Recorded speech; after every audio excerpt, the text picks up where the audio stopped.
বন্ধুরা দেখুন, আজকে আমি বানিয়েছি ডিম তড়কা। মুগ কড়াই অল্প তাতে রাজমা দিয়েছি, দিয়ে বানিয়েছি। দেখুন কেমন হয়েছে। দেখুন বন্ধুরা, খুব ইজি আর দারুণ টেস্টি। চলুন বানাই। দেখুন, আজকে আমি বানাবো তড়কা। তার জন্য আমি নিয়েছি মুগ কড়াই। এটাকে আমি 1 ঘন্টা আগে ভিজিয়ে রেখেছিলাম। আর এর সঙ্গে আমি দেবো কিছু রাজমা। এই যে রাজমাটাকেও আমি ভিজিয়ে রেখেছি। রাজমাটাকে সকালে ভিজিয়েছিলাম, এই যে ভিজিয়ে রেখেছি। আপনারা চাইলে ছোলার ডালও দিতে পারেন, কিন্তু আমি রাজমা দেবো। এখানে 100 রাজমা আছে, আর এখানে 250 মুগ কড়াই আছে। এবার এটা আমি কুকারে দিয়ে সেদ্ধ করে দেবো। কুকারেতে এটা মোটামুটি 6টা থেকে 7টা সিটি লাগে। যদি তাড়া থাকে 6টা 7টা সিটি দিয়ে নামিয়ে দেবেন। আর নইলে এটাকে না 2টো সিটি, আমি সাধারণত করি 1টা কি 2টো সিটি দিয়ে দিই। দেওয়ার পর এটাকে গ্যাসের ফ্লেমটা একদম স্লো করে 15 থেকে 20 মিনিট রেখে দিই। তাহলে হয় কি, এত সুন্দর সেদ্ধ হয়, মানে প্রত্যেকটা গোটা থাকবে, অথচ ধরলেই একদম আঙুলের সঙ্গে মিশে যাবে। এমনভাবে সেদ্ধ হবে যে একদম স্লো ফ্লেমেতে এটাকে করা হয়। 2-1টা সিটি দেওয়ার পরে 10 থেকে 15 মিনিট একদম স্লো ফ্লেমে হবে। হ্যাঁ, এটা আমি দিলাম আন্দাজ মতো নুন দিয়ে দিলাম, অল্প করে নুন দিয়ে দিলাম, অল্প করে হলুদ দিয়ে দিলাম। দেবো না, আপনারা চাইলে তেজপাতা এসবও দিতে পারেন, আমি আর দেবো না। অল্প করে জল দেবো। জল মানে এতটা জল দেবেন, মানে যতটা মুগ কড়াই হবে তার ডবল জল দেবেন।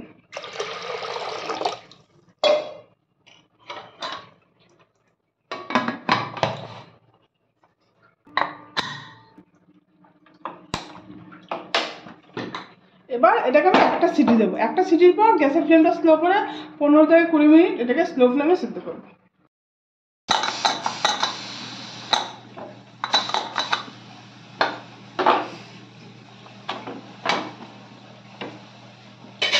মোটামুটি 15 মিনিট পর দেখুন বন্ধুরা, গ্যাসের ফ্লেমটা আমি একদম স্লো করে দিলাম। কেমন সেদ্ধ হয়েছে,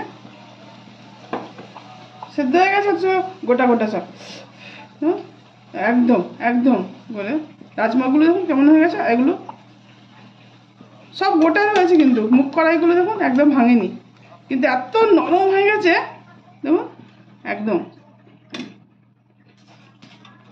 হ্যাঁ, এটা হাই ফ্লেম দিয়ে 5-6টা সিটি দেওয়া হচ্ছে।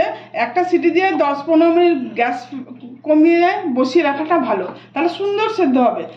সব অথচ গোটা গোটা রয়েছে, কিন্তু অথচ একদম হাতে দিলেই একদম ভেঙে হয়ে যাচ্ছে। এবার একটা কড়াইতে তেল বসিয়েছি।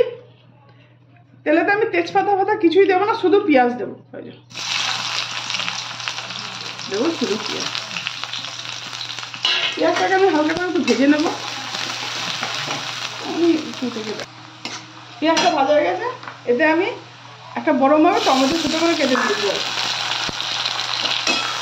এবার আমি দেবো 2 চামচ আদা রসুন বাটা। যেহেতু ছোটো চামচ নিয়ে দেবো, বড়ো চামচ হলে ভর্তি 1 চামচ হলেই হয়ে যাবে।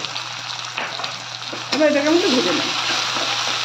আর যেহেতু ডিম তড়কা বানাবো, ওই জন্য এতে আমি তড়কা মশলা দেবো। আমি যদি ডিম এমনি প্লেন তড়কা বানাই, তাদের তড়কা মশলাটা দিই না।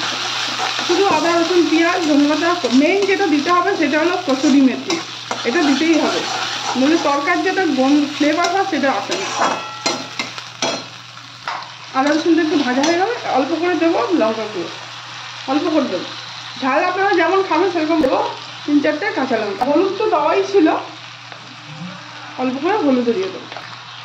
আর এর মধ্যে দিয়ে দেবো তড়কা মশলা।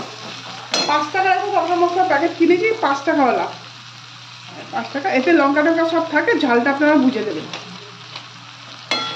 তড়কা মশলা আপনারা নাও দিতে পারেন, এমনি রান্না করতে পারেন। আর ডিম দিয়ে দেবো বলে এটা দিলাম। এবার আমি তরকারি এটা ঢেলে দেবো।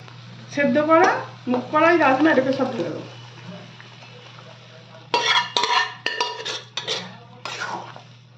নুনটা চেক করে নেবেন, আন্দাজ মতো নুন দেবেন।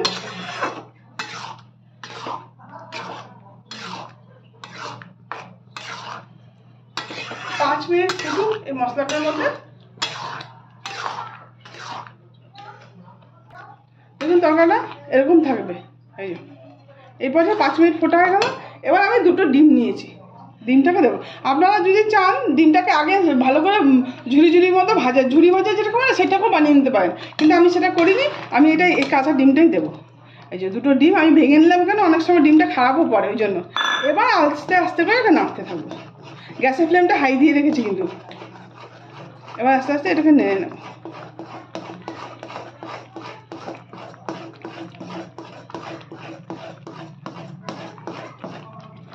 দেখুন।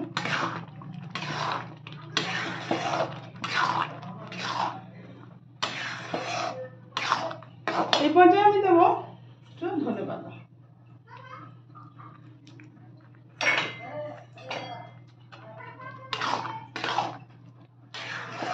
দেখুন বন্ধুরা কেমন হলো, একদম এটা ঠান্ডা হলে কিন্তু একদম বসে যাবে।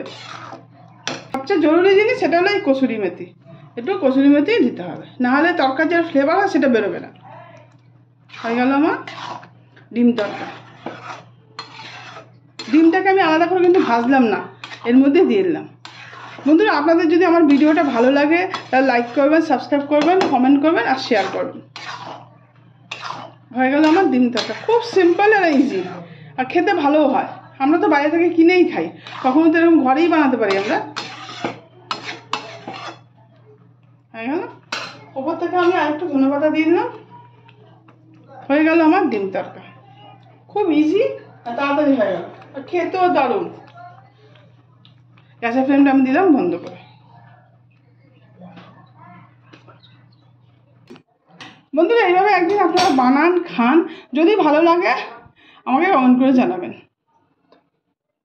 ডিম তরকা এইভাবে বানিয়ে খেয়ে দেখবেন, মনে হবে একদম দোকানের মতো, মনে হবে যেন দোকান থেকেই কিনে আনা হয়েছে।